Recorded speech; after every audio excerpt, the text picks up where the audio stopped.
Okay, so we are recording. So welcome to the Ultra Running Sam podcast, Chris Andrade. Thank you very much. Yeah, and you pronounced my name perfectly. Well done. To be fair, I did ask you before hitting record and practicing it because normally I've just seemed to get into like a pattern of doing things with podcasts. And this is like the new pattern that I've got. Is like the first question is that I ask people is have I pronounced your name right or wrong? So I've realised that I need to do that before I hit record and and You've ruined the illusion now. so I'll just do this instead. I'll get it right and then I'll still talk about it after I've hit anyway. So there's no turning back now. So but anyway. As you know, if you've heard this podcast before, you realise that I don't edit any of it. So I think the only edit I ever did to a podcast was one that I did for our mutual friend Kate Allen, I work with Kate. and I won't drop her in it by saying what the edit was. So I was going to say it shows that you're a consummate professional, and surely the guest is the problem. yes, that's it. Yeah, she was the problem that night. I'm sure she doesn't cause you any problems at work. I wouldn't go that far. Anyway, we'll get to that in a bit. So, Chris, I've got you on because of your outstanding performance that you had at Hardmoors. But obviously, what I like to do is just find out a bit about who you are and where you come from and everything. And I always ask what people's ultramarathon superhero origin story is. So I think that's now become my question. And I think that if I ever do any merch for the podcast, I think I'm going to have to somehow get that in there. But it's quite a big thing to have on a t-shirt, isn't it? Like, what is your Quite a super? long, Yeah. yeah, it's quite a long one. What is your superhero origin What's your story? ultra running superhero origin story? But maybe it's possible to get that on a t-shirt. But yeah, there's the forget about talking about merch. That is the question that I've got for you though. Sure. Well, I guess my running journey probably started as a kid, as a lot of people did. I did a lot of athletics and cross country at school. I competed for um, my county. I did kind of relatively well, nothing overly notable, but yeah, relatively well. Um, and then fell out of favor with it. I was also a gymnast for a little while, and I got a really bad knee injury when I was a teenager, and just fell out of love with kind of sport for a while. Um, and then yeah, went to college, went to uni, and kind of did a few token jogs every now and again to kind of try and negate a heavy night. Uh, and then in 2016, my partner's stepdad wanted to do a marathon before he was 50 and asked if I wanted to do it with him. And I was like, yeah, why not? That sounds like a cool challenge. And my idea of long distance running at that point was like a 3,000 meter run. So the idea of a marathon was just out of this world. So I kind of downloaded a program offline and followed it. About halfway through, I kind of found out that I was really enjoying the process as opposed to just ticking the boxes. So I did that marathon. It was Barcelona Marathon, which was amazing. It was a really great experience. I did another marathon after that in York, where I lived at the time. And then after that, I kind of started doing a bit more research into running. And a friend of mine who was doing this thing called trail running, and I was like, what's this? So I had no idea what that even was at the time. Started running a little bit more on the trails. Then a friend of mine told me he was going to be doing an ultra. I was like, an ultra. I mean, it sounds cool. I don't know what it is, but it sounds cool. And he said it was a 30-mile race on the northeast coast. Weirdly enough, it was the Hardmoors 30. Wow. Um, so I booked into that in 2019 and ran kind of the first half maybe with him, my friend Johnny, and yeah, somewhere around Ravenscar-ish. He said he looked over at me and he said, "You look quite fresh. Do you want to carry on a bit?" And I was like, "Yeah, is that all right?" So I kind of ran on a bit faster and finished that race feeling really, really good. And yeah, kind of just elated that I found this other thing that was incredibly enjoyable, being able to see some amazing places and just spend, yeah, a good few hours on the trail. So I kind of fell in love with ultra running at that point and just wanted to try and go further and further and further.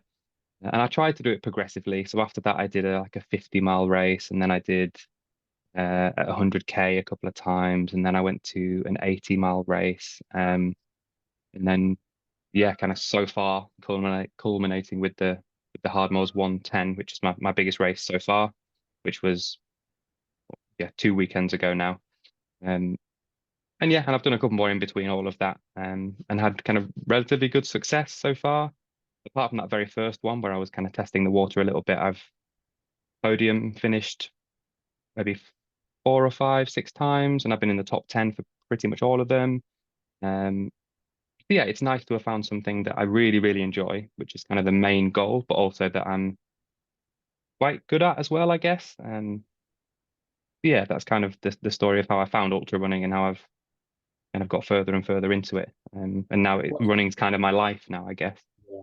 What sort of time scale is that then from sort of doing that first marathon to where you Um, the years? 27 March 2017 was Barcelona Marathon, and then a bit later on in that year was York Marathon, and then 2019 was my first ultra, and then since then I think I've maybe done maybe 15 ultras, something like that, in the space of yeah 4 or 5 years. And yeah, always looking for the next challenge, so it seemed logical to try and go further as opposed to faster has never really appealed to me. Well, I guess it's kind of been I've got faster as I've gone further and I've trained more and my quality of training has improved, but kind of running faster over kind of 26 miles or 10K or half marathon doesn't really appeal to me too much. I'm not slow by any means, but I'm not, my goal isn't to get quicker over those fast times. It's to kind of challenge myself over the more challenging distances and challenging terrain and that kind of stuff. And, and I'm trying to do it kind of nice and slowly and progressively, so I don't end up like jumping straight into UTMB and being like, "What the hell am I doing here?" um, Not that that's necessarily the goal, but like that I don't want to make the leap too big to something really, really mega. So I'm Yeah, building it up nice and slowly. that's quite a sensible approach. When you hear of sort of people coming into the sport and sort of very quickly sort of progressing up the mileage and doing bigger and bigger races, and then I mean, I've had I've had not this argument, but this conversation with people about, sometimes it works for people, sometimes it doesn't. Going Sure. up through race distances, and some people that have. It seems to me, in all my all my years of running, that it does seem like the ones that I've spoken to and know that have sort of taken the time with the build-ups have sort of have had less injuries and sort of have had better running careers as they've gone, rather than sort of flying into the sport and being a Absolutely. flash in the pan kind of thing. Absolutely. And the thing that I found with ultra running, I guess, is that in most of the races I've done, well, pretty much all the races I've done, the athletes that are in and around me in terms of where we're finishing, the majority of them have been older than me. Um, but like ultra running is old man's game is the wrong phrase, but like a slightly more experienced man's game, I guess. Middle So age. like Yeah. exactly, yes. I'm 35 at the minute, so I like to think I've got a good few years of racing ahead of Yeah. me, and maybe even like more competitive and better years ahead of me, hopefully. So I don't feel the need to kind of rush into those kind of big, really overly competitive races yet. Um, and just kind of build up my kind of resume, I guess, and try and compete as well as I can all the way up. Um, yeah, and hopefully, kind of into my 40s and 50s, I'm still going to be relatively competitive. Is the hope. Yeah. Um, and even You, if I'm not, I just to still be moving and still be running at that age is my main goal, I guess. yeah. And you, like you said, you've running has turned into your life. So for people that don't know who you are, you're the assistant manager at the Inov8 Bakewell, isn't it? Yeah, Yeah, that's Bakewell. right. Yeah. So you've always have you always worked in running retail, or is it that's something? Because I know we've got I don't know whether you know him or not. A mate of mine, Andy Tingle, used to come to your when he used to work in Sheffield. Was it Sheffield you used to work in? Yeah, I used to Yeah. work at the up and running in Sheffield. Yeah. He'd sort of I'd had a conversation with him about you, and he was saying, he always appreciated your advice when he came into that shop. So Oh, is that's great. That's nice to hear. has that always been? So how long have you sort of worked in Um, running? well, weirdly enough, my first career was in theatre. My undergrad back in 2009 um, was in performance theatre. So I co-ran a theatre company for a lot of years, and we made theatre, made music, and toured. And then I started. Well, I've always been interested in sport and the human body and kind of how we move and that kind of stuff on a broader kind of aspect. And I started getting a lot more into human evolution and kind of at that point in my life, my running was starting to become a bigger part of my life as well. So I was starting to intertwine those kind of interests in human evolution and running and why we run, how we run, are we designed to run, all that kind of stuff. So I ended up going back to university in Sheffield and doing a master's in paleoanthropology, which is essentially studying human evolution. And my aim, I guess, for the whole process of that was to study and write a thesis on the evolution of endurance running. So I was looking at, I guess, without getting too technical, because I I could, but I won't. I was looking into the lower limb bones, so the tibia, fibula, and femur of Homo erectus, which is an ancestor of ours from around 2 million years ago. And I was comparing the cross-sectional geometry of those bones to modern day athletes of a variety of different sports to try and ascertain which sport on a loose basis the bone structure was most similar to. And I guess in a little nutshell, well, in a medium-sized nutshell, the Homo erectus had a more similar bone structure from a cross-sectional point of view to modern day runners, which doesn't prove that they were running necessarily, but it shows that they were habitually doing something that put very similar loading stresses on their bones. And that just fascinated me, the fact that 2 million years ago, an ancestor of ours was moving long distances, whether that's running, walking, a mixture of both. And that's essentially what ultra running is, running, walking, and a mixture of both. Um, so yeah, my goal after that was to potentially move into academia and become a lecturer and a researcher. Um, the process of the masters was unbelievably stressful. It was really rewarding, but it was like really stressful. It was like in the middle of COVID. It was like just a really hard time to work and really hard time to research. And so I thought I'll take a bit of time out. And in that gap, I got a job at Up and Running, where I was advising people on running gear, running shoes, doing gait analysis, that kind of stuff, and using kind of my running experience as well to give people advice as much as I could. And I found it really, really rewarding helping people on their running journey, whatever stage that is, whether it's someone who's never ran before or someone who's a seasoned ultra runner. Um, so yeah, I decided to kind of stay there. I think that was a good place for me, and I was getting to use a lot of the skills and knowledge that I got from my masters as well, in terms of anatomy, physiology, injury prevention, all of that kind of stuff. Um, and then yeah, the job at Inov8 came up. A friend of mine put my name forward for it, and I got the job there. And Inov8 has been a brand I've loved for years and years, so it seemed like a no-brainer really to help promote a brand that I love in the Peak District, which is a place I love. So yeah, it was a nice combination. Everything seems to have come together nicely. Where do you, without giving your address out, where do you live sort of like between you sort of on the edge of Sheffield then towards, but Bakewell, is it easy for sort of getting there? Yeah, I'm in Sheffield. So it's about a 40-minute drive to Bakewell-ish.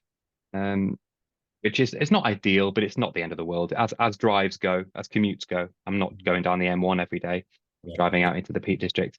Yeah, it's not And too bad. it's not too far for me to run occasionally. It's about 20 miles door to door. So I don't run there and back every day, obviously, but occasionally I'll get a lift into work and I'll run back or get a lift back and run in or whatever.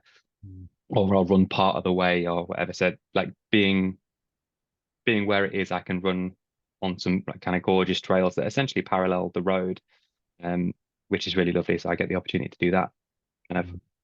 often as well, which is really nice. Yeah. So sort of what I've obviously noticed like Innovate, there seem to be opening stores everywhere. Is this sort of, the plan for like not global domination, but national domination of running shops?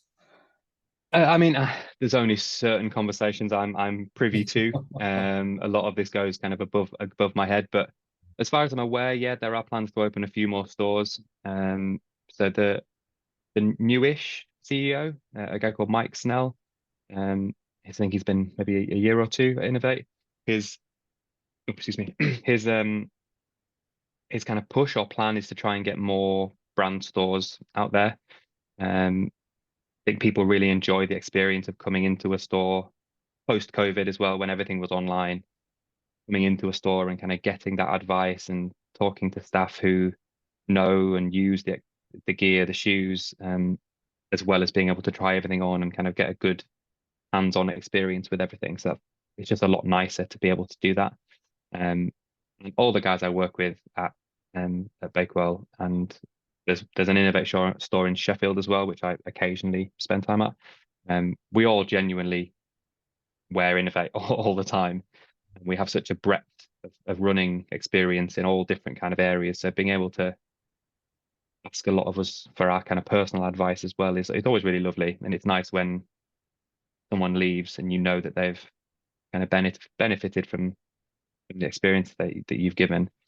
Um, yeah, currently there's Bakewell, Sheffield, York was the most recent one to open, and then Staveley, which Mm. is kind of the OG Inov8 store, which opened maybe 4 or 5 years ago. There is one in Idaho in the States, Wow. um, which opened, yeah, similar time to us in Bakewell. And I think there's plans to open some more kind of down south, but I don't know the exact locations. I've not been told that yet, but yeah, hopefully there's a few more stores coming.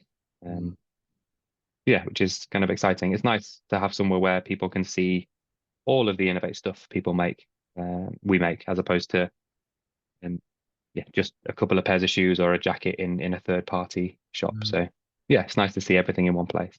Yeah, it's great. Yeah, it's interesting you say about the shopping in the States. I sort of thought that in this, outside of the UK, nobody had heard of Innovate, but they have, haven't they? It's They're known yeah, in the world. it's really strange because in the UK, if you ask someone who knows Innovate, obviously they'll say, "Oh, the trail running brand or the fell running brand." Whereas in the States, if you ask someone, they'll say, "Oh yeah, the gym brand." Because Innovate has kind of three arms, so there's running, hiking, and gym. And the gym stuff is massive in the States. There's obviously that huge CrossFit community. I mean, there is in the UK as well, but like they go mad for it in the States. Um, so our gym side is really popular over there. And yeah, people don't really realize we do fell running shoes in the States, just like some people in the UK don't Yeah. realize we do a gym stuff. Yeah, it's funny. It's interesting. So what's as working for Innovate has sort of opened doors for you then with you running? That you obviously, it's hard to ignore the fact that you're podium in all these races and that you've just, outright won your first 100 miler. Is it, Yeah. any words of a proper ambassador? Do you call them ambassadors, or is it they don't say Yeah, sponsored, they say ambassadors, do no, yeah, I don't know the official term. There's yeah, ambassadors or athletes. they? Um, yeah, I mean, funnily enough, I've just literally just this afternoon announced that I am joining the Innovate Athlete slash ambassador team Oh, I now, missed which that. yeah, which is it's really cool. I'm yeah, over the moon. It's kind of been something I've been wanting for a lot of years, way before I even joined the Innovate team as a member of staff there. It's been yeah, I've loved Innovate for years. So that's really exciting. Um, but yeah, it's and I like to think that that is uh on my athletic prowess. Um, I guess it's that there'll be probably a little bit of it, the fact that I work there potentially, and I know some people and things, but um, yeah, the fact that I'm doing well is is hopefully the bigger motivator. Um, Mm. uh, yeah. So yeah, looking forward to wearing the Inov8 team kit Yeah, races this year. that's amazing. So, do you think that is this going to sort of open up doors for you for races and things like that? Do you think? I hope so. Yeah, I'm not entirely sure of what it means yet, but yeah, hopefully it might. I'm hoping to get access to some different races and yeah, some further opportunities, whatever that means. I'm not sure yet, but yeah, hopefully so. That's the plan, I guess. I mean, it's always been kind of a dream of mine to be an ambassador, an athlete, whatever that means. But for a brand that I really care about, um, one, so I can help promote the brand, and two, I can kind of yeah get some opportunities to race in cool places and do some cool things, and hopefully compete and do well while I'm doing those things. Yeah, yeah. It seems like an ideal relationship until you work for the company, you're winning races. It kind of makes sense, doesn't it? Sure, That yeah, and I'm really grateful. Like it's not something that it's absolutely not something I was expecting. Uh, so yeah, it's really nice that I've been asked if I wanted to join the team. So yeah, it's been really lovely. cool. We'll make the most of that then.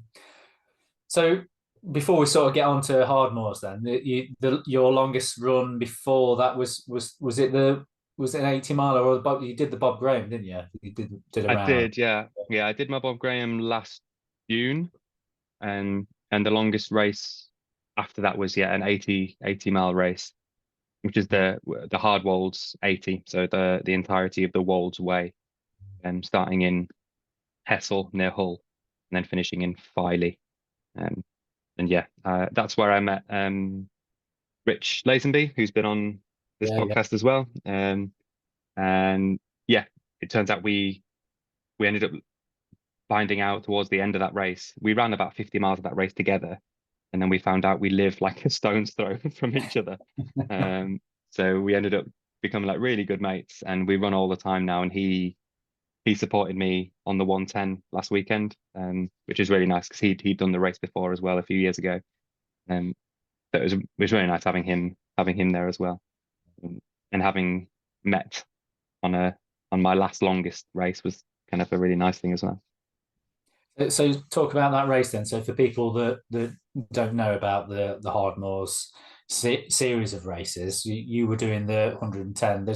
So am I right in thinking there's the 200 as well, isn't there? So was That's there like right, yeah. 20, 50, 100 and 200? Is that There's what? a 30, a 55, a 40, a All right. 60, an 80, a 110, a 160, and a 200. So there's like a quite a lot of races, but they only do the 160 and the 200 every alternate year. So they don't run the 160 and the 200 every year. Um, but this year it was the 200 happening at the same time as the 110. Yeah, so I think they started 24 hours before we did. So essentially, the 200 is the whole of the Wolds Way, which finishes in Filey, and then it joins the Cleveland Way, which starts in Filey and finishes in Helmsley. Um, so I've done kind of yeah both of those races separately now, and the 200 is just like linking them all together with a little extra bit. Um, yeah, which yeah feels too big for me at the minute. Maybe one day. At the minute. Um, at the minute. So yeah, so far I've done. I love the Hardmoors races. They're great. It's a great community of people. John and Shirley who organised them are just really lovely. And it's yeah they've got amazing routes. So far now I've done everything up to the 110, and including the 110. So it's just the 160 and the 200 miler that I've not done yet. And yeah, maybe at some point, but I've not got plans for those just yet. But yeah, we'll see. So how did the well, I mean obviously you won the 110, but how did you because you know that you were going to do well going into that race, or was it something, did it come as a complete surprise, or were you sort of confident of your ability to be able to? Because it's quite a bit of an unknown, isn't it, going into a new distance and still thinking that you could win it. Absolutely, yes. I guess in honesty, it was probably somewhere in the middle of all of those things. With it being a completely new distance, I was absolutely not expecting to win. I was going to go into it trying to compete and trying to do well. Um, but yeah, my aim, it feels weird saying my aim wasn't to win. I guess it kind of was, but that wasn't what I was trying to do necessarily because I didn't think that was going to happen. With it being the first time I've ever run that far, it's 30 miles further than I've ever done before. Um, I thought my plan was just to kind of hold with the front pack for as long as I could. If people ran ahead, and I let them do that and just kind of tick away at my own pace and make sure I got everything else right, nutrition wise and kind of fueling wise, and just kind of see what happens really. I think I knew that I was in kind of okay shape to do well, but what well meant, I wasn't sure of. It depends who turns up on the day and all of that kind of stuff. Um, yeah, so the first 20 miles or so, kind of struggled to just kind of get into a bit of a rhythm because the pace felt obviously quite easy at that point. So I wasn't sure whether to up the pace or just kind of hold back and stick with the pack. And yes, I kind of did a little bit of both of those things. I kind of ran ahead a little bit, then stopped, then ran ahead a little bit, and I had a little bit of kind of a little bit of a foot and a knee niggle, kind of coming into Sands End, which is maybe just after Whitby, so maybe something like 30 miles in, something like that. Um, and it was my parents screwing me, so I sat down in their car for a minute and was just like, I don't know what to do. My foot's really, really hurting. I think I've got the beginnings of a Morton's neuroma. Maybe I'm in the process of getting it checked out, but it was super painful and I wasn't quite sure what to do. And I thought I can't do another 80 miles on this if that's what it is.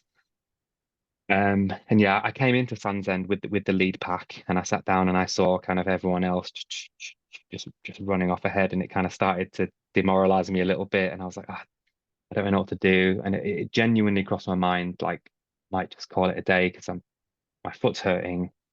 I'm just not quite feeling it at the minute. Yeah, I don't know. I took a minute to kind of internalize all of that, think it all through, and I thought, no, I'm not dropping out. I'm gonna see how it goes. I'll give it another 10, 15, 20 miles and see how things go. Yeah, got back on the trail, and then maybe an hour or so after that, it just started to the foot pain started to go away, and it all felt fine again. I'm not entirely sure what happened and why it went away, but it all felt really good.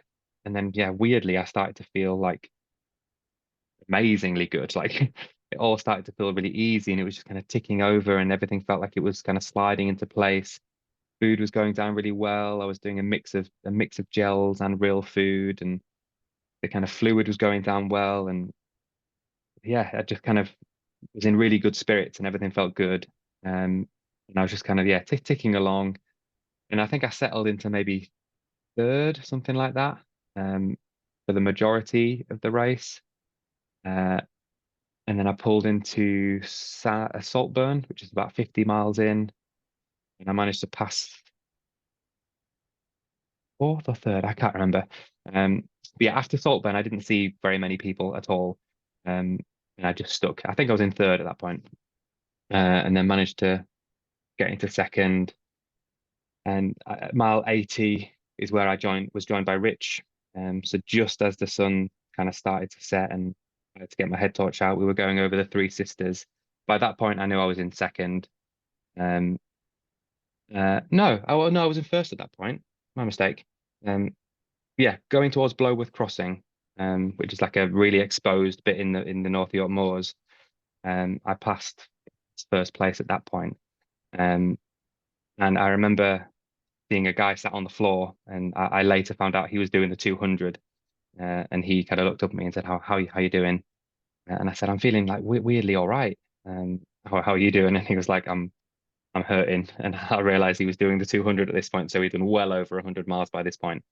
Um, and yeah, I saw first place kind of just in the distance at that point. And he was miles ahead from quite early on, so I was never expecting to pass him.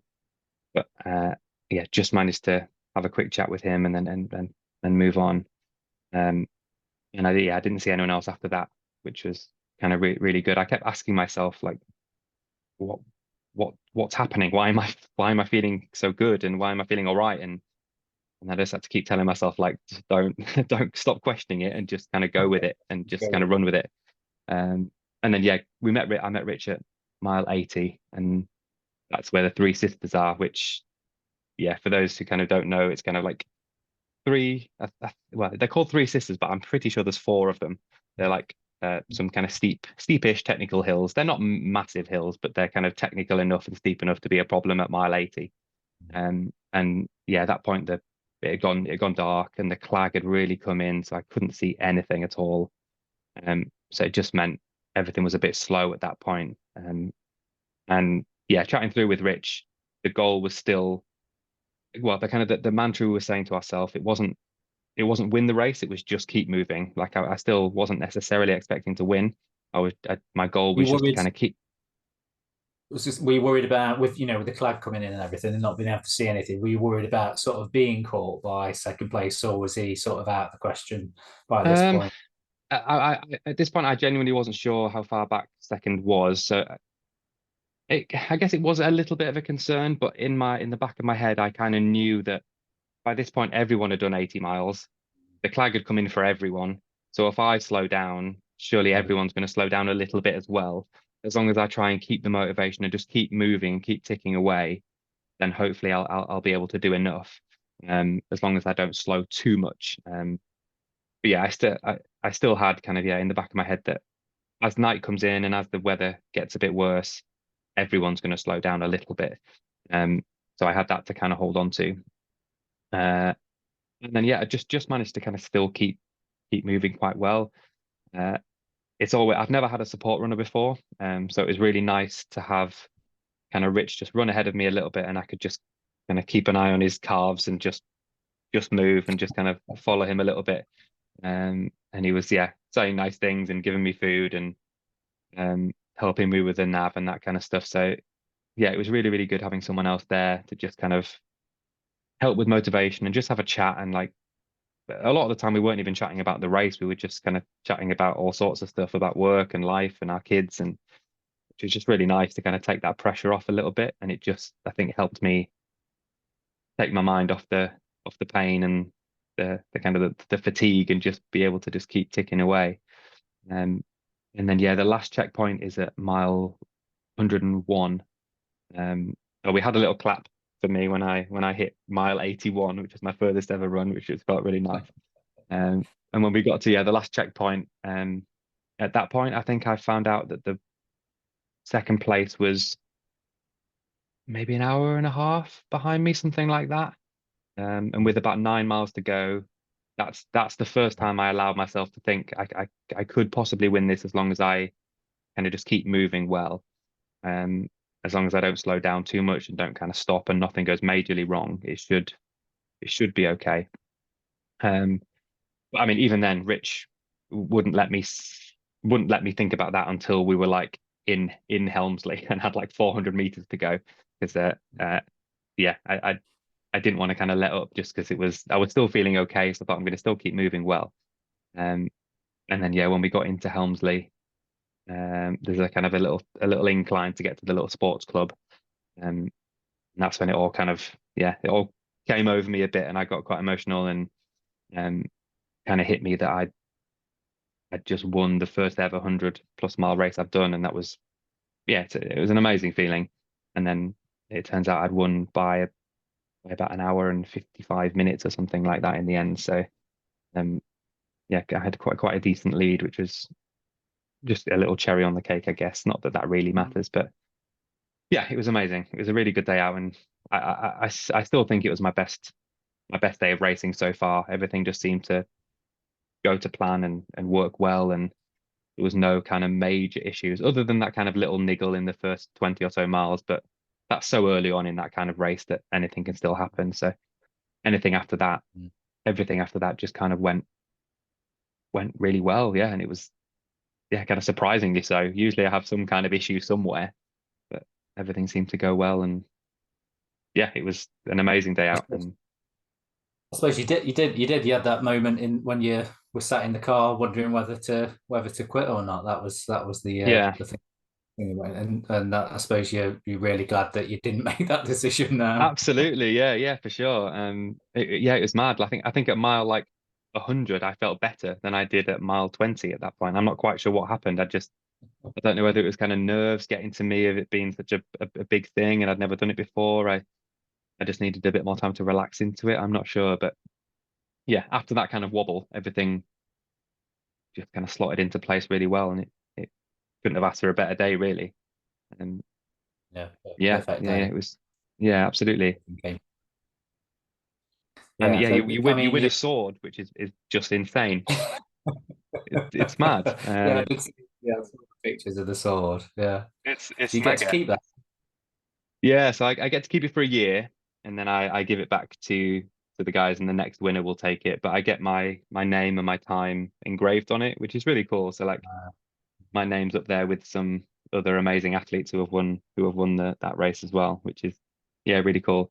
And because I came in under 24 hours, um, you get like another separate medal that says the Cleveland Way in Oh, a really? day, which is really cool. Mm, Obviously, yeah, coming in under 24 hours is not everyone does that with the cutoff being 36. Um, mm, yeah.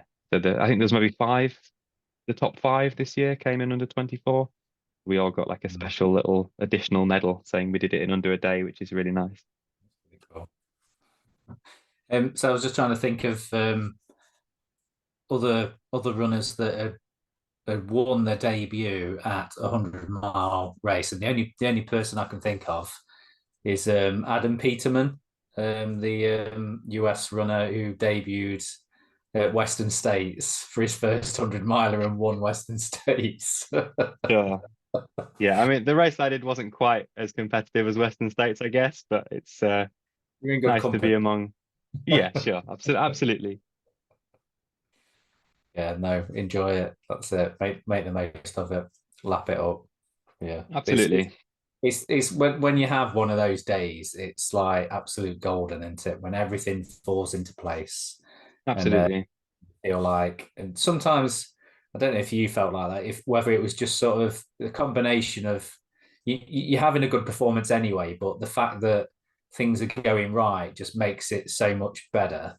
So if you could have had the same sort of race experience, but been like in like 10th place or something. You could have had a really good day and everything worked really well, and you could have been Absolutely. top.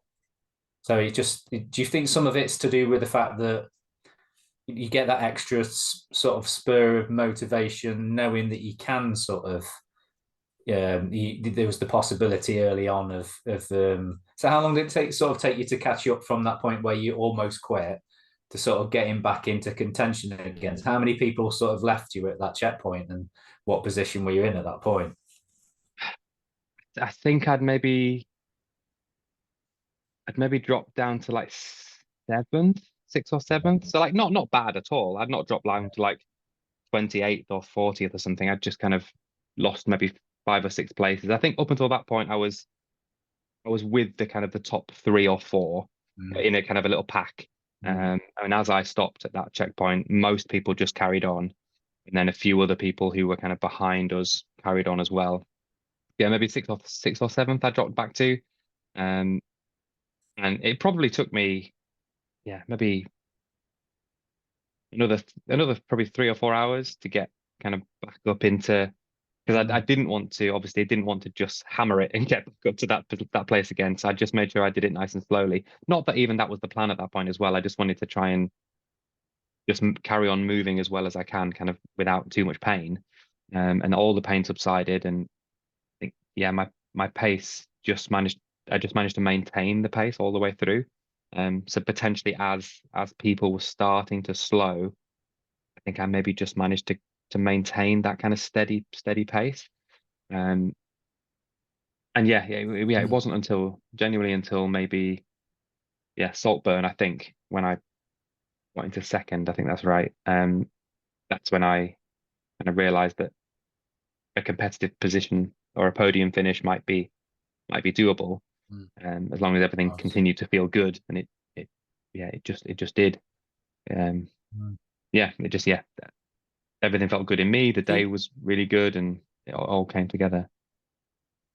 Yeah, I know you sort of said, you're not quite ready for the longer distance stuff, but the fact that you were feeling good, at like 100 miles in, do you think this is a sort of is this giving you an indication of possibly, that your greatest days are ahead of you at longer distances? Do you get that Well, feeling? yeah, I've been kind of thinking about that over the last couple of days. Like I don't remember ever feeling this good during a race, and I don't know whether that's because everything just happened to come together on that day, or because that distance Mm. is is where I'm most comfortable. I'm just not sure. I guess I'd have to do another 100 and see what happens. And if I feel absolutely terrible, maybe readdress everything. But uh, yeah, I'm not sure. Maybe it is that the kind of the bigger distance stuff is where I am most competitive and most comfortable. I'm not sure. Yeah, I don't know. I have thought about this. And I've won other races before of kind of shorter distances. Um, I'm not entirely sure, but it seems that kind of as I'm in the latter few months of my running, I've been a bit more competitive but in terms of placings. I came second in the Hardmoors 55 in March, and yeah, I won the Dig Deep 60, which is a kind of a localish race to Sheffield last year before last. Yeah, I'm not sure. I'm just going to kind of carry on doing what I'm doing for now and trying to up the challenge. Whether that means distance or not, I'm not sure. Um, and see how things go. I guess my main aim is to try and do slightly more competitive races, and kind of just dip my toe into races with a higher kind of caliber of athlete every time if I can, and just see where I stack in those kind of fields. Um, and yeah, if it and see how those go really. Yeah, that was good. That was going to be my sort of next line of questioning. So, with your new new position on the Inov8 team, what are your sort of have you got in mind sort of goal races that you want to try and get into now? Like, is this, have you got your season? Had you got it planned out for the rest of the year? And does this sort of change what you're going to be focusing on now? Um, Not for the rest of this year, I don't think. So I've got the Hardmoors 60 in September, which will kind of complete what's called the triple ring. So I've Mm. done 3 Hardmoors races over the year, and you get points based on your position, and then the overall person with the lowest amount of points in the series wins. Um, and so far I've come second and first, so I'm doing Pretty good. relatively well in that so far. Um, so yeah, I'll probably end up picking up a couple of other smaller races in between now and then, but that triple ring, I guess, has been my focus for this year. Um, and yeah, I think next year I'll end up trying to maybe do UTS, 100K UTS maybe. Um, and yeah, I'm not sure what specific races yet. I've not thought that far ahead yet. I have got my eyes set on the Paddy Buckley at some point.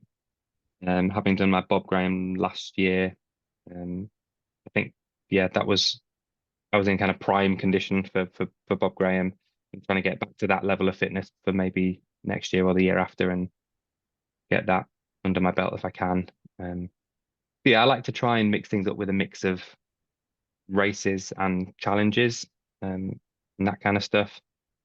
There are yeah, there's a couple of FKTs I've got my eyes on as well potentially that I might have a go at.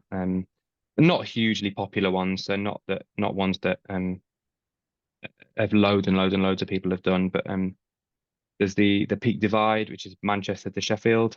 Um, I think it runs from Manchester Station across the Peak District to Sheffield Station. Um, and yeah, I might have a crack at doing that. It's about 70K, something like that, 80K. Um, and then there's a long distance walk called the Heriot Way, which is about 50 miles. I don't think anyone so far has done an FKT on that, so I might try and get kind of a quickish time on that and yeah, be the first person to get that one down and see how that goes. But yeah, not sure in terms of plans properly as yet. I've got a couple of ideas and I'll just have to see how things pan out and see what opportunities I can get through Inov8 and see if that kind of changes anything and Mm. yeah, see how things go. Yeah. Mm. Yeah, it's interesting. You mentioned the Peak Divide. I've been, do you know the lads that organised the Yeah, I know Steph, yeah. Yeah. So I say yes, the lads. Yeah. I'm trying to at the minute. I'm trying to arrange to get them all together to do a podcast with them, but it's proving quite Oh, difficult. cool. Actually. Yeah, Like sure. we wanted to do an in-person one because I'm going to be doing a few more in-person stuff like going onwards this year. So I was like, this would be an ideal one that I can do in person because they're close by, but it Of seems like course. it's like chaos with everybody living in different places. Um, Yeah, and they're all over the place. I know Steph runs, I think it's Panier, the like a bike packing company as well. So he's like all over the place. I think yeah, he's cycling across Kazakhstan later this year or something like they're all over the place doing mad stuff. But yeah, I'd love to give that a go at some point. yeah. I'd seen how they'd gone across to the States and done the what's it called? That Speed race. project. Yeah, the speed project. Yeah, the race that's now Yeah, and that sure, that really yeah. caught my interest. And then I saw that they were doing something similar with the Peak Divide. So yeah, it's interesting. There's so much round here in there. Sure. I'm on the edge of the. I'm not. Yeah, I'm on the edge of the Peak District. I'm not on the edge of the Peak District. I'm sort of like 10 minutes outside of Ashbourne, sort of closer to Derby. So it's Hmm. not that far. But we've got, for us that live in and around the Peak District, there's so much to do in there around Absolutely. the district. Yeah, there's so many different races. There's everything from 4 or 5 mile fell races to 80 mile, 100 mile races in the peak. So It's there's like not there's everything on our doorstep. Yeah, and yeah, the start of the spine. Yeah, like all sorts. It's an amazing place to be. Yeah, it's Yeah. great. What sort of looking at your training then? How did you? So you coached, not coached? You self-coached? So currently uncoached, self-coached. I did London Marathon this year. I got a place on the ballot. I apply for the ballot every year just because it's London Marathon.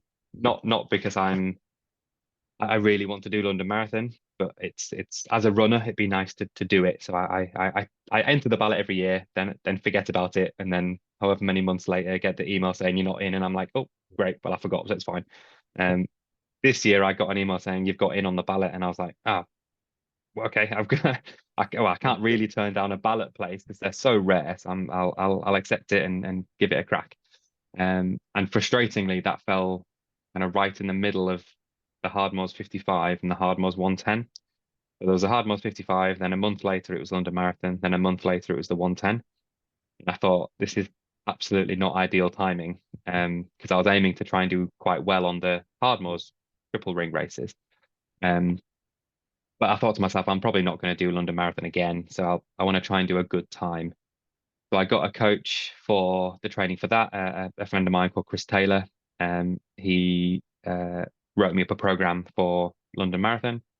So the majority of my training since kind of January really has been focused for London Marathon, with my mindset being if I mess up one of the ultras, I'm happy to do them again. Whereas Mm, if I mess up London, yeah, chances are. I don't really want to go back and do it again. So I want to try and do a good time at London, tick it off, and then kind of get back to the good stuff. So I did a good training block for London, and that's why I was so shocked. I did quite well at the 55 because I'd done very little trail running, very little hill running. I've done a kind of a lot of flat, fast miles. Um, and then yeah, did quite well at London. Got kind of just over the goal time I was looking for. Um, and then yeah, ticked off another couple of weeks of long, steadier runs back in the hills, ready for the 110. But kind of on the whole, I'm kind of self-trained usually. Um, yeah, over the years of me running ultras, I've kind of, but I'm by no means an expert, but I kind of understand my body quite well and what I respond to quite well, and when it needs to be a big week, when it needs to be a slower week, and all of that kind of stuff. So, and it tends to work quite well for me. It's worked so quite well for me so far. So, I mean, that's not to say I'm never going to go for a coach because that might bring something kind of new to the mix. But um, yeah, currently I'm kind of happy ticking away as I am. That kind of fits with my lifestyle as well. Like we've got a 2-year-old, which means we're not always as flexible as we want to be, and me and my partner both work full time and all of that kind of stuff. So being able to uh, do the runs I know I can do when I know I can do them is kind of works for me at the moment. Yeah, yeah. So that's kind of how I am at the minute, and fitting all of that around work and everything as well. And yeah, it's seeming to work so far. So I'll I carry suppose on with that for a while. although you probably felt like marathon training was sort of thrown spanner in the works, it probably was the thing that gave you that top end. Absolutely. Yeah, yeah. I think it just increased that kind of strength and speed, I think. And I mean, speed isn't the first word that comes to mind when you think of a 100-mile race, obviously, but being able to maintain a kind of a decent-ish pace, I think that, yeah, I think the marathon training did a lot for that. And I just managed to rely on kind of my previous ultra and hill fitness, Mm. kind of pull me through those kind of hilly sections. I mean, the Hardmoors races are not the hilliest of races by any means. I think the 110 was about 5,000 meters over 110 miles, which isn't that bad realistically, over that distance anyway. A lot of it is on runnable trails, so that marathon training would have been really, really useful for that. Um, and allowing myself to slow down for the 100 was really nice. Like flat, fast running is scares the hell out of me a little bit. But yeah, running a lot slower for the 110 was really lovely. Brilliant. Um, yeah, that's awesome. So yeah, congratulations on the win. Mm. Congratulations on your new place on the Inov8 team. So I'm Thank you sure very that much. this yeah the future is bright for you as far as racing and life is concerned. So Ho- wish you all the best for Hopefully. the future, and I hope everything works out okay. And I appreciate you coming on and giving a bit of your time and just letting us try and find out your backstory and how you got to where you are. So the thing we need to remember is that if you're going to do a 100+ mile race, you need to do marathon training. So That's it. Yeah, that's my one piece of advice. Do a London Marathon training block in the months preceding a 100-mile race. don't sue him if it goes wrong. Awesome. Thanks for coming on, Chris. Appreciate you giving up your time. Yes. Thank you, Sam. Thanks for having me. Nice to be here. Cheers, mate. Thank you. Bye, everyone.